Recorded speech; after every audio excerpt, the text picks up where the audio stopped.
We're back here on Fantasy Live, and we're watching the ADP, the average draft position of all players for draft season. But occasionally, the ADP starts to go a little bit off the tracks when it comes to where particular guys are going and who they are going ahead of. So who do you feel that the hype train might have lost direction this season right now, Marcus? I'm going to start with Nick Chubb in Cleveland. And look, I get it. We want to see Nick Chubb play football. I like watching Nick Chubb play football. He's a really good running back, and he's a lot of fun to watch.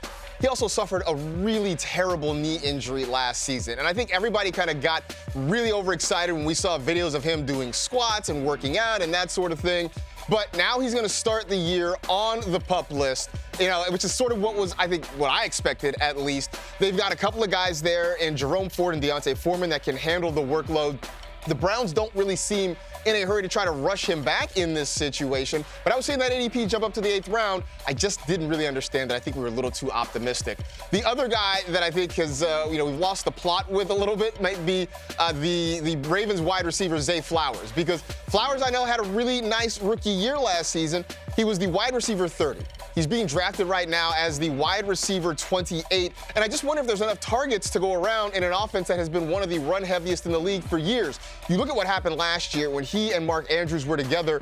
Flowers averaged about 6.5 fewer fantasy points per game with Andrews on the field. We know the tight end's going to occupy a lot of the targets. You have Derrick Henry now. You've got to get some extra touches. I just have a hard time thinking that Zay Flowers is going to really be much better than what we saw last year. In fact, he might even be able to he might even take a step back or two.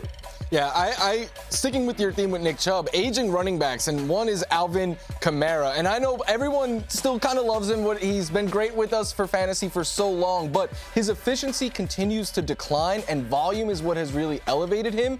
But his new OC, Clint Kubiak, I don't know if he's going to have as many designed pass plays to the running back.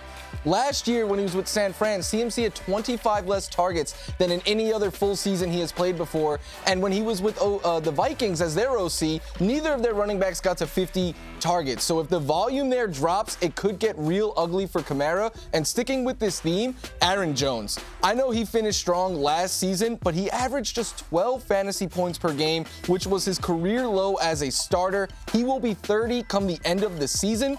And there is not a good track record for running backs at this age, changing teams and then being good for fantasy purposes. Plus, the Vikings ran the ball at the 3rd lowest rate last year. Their offense isn't going to be quite what it was when they had Kirk Cousins. I just see a lot of reasons to stay away from Aaron Jones. I'd much rather take a wide receiver in the range where he's going.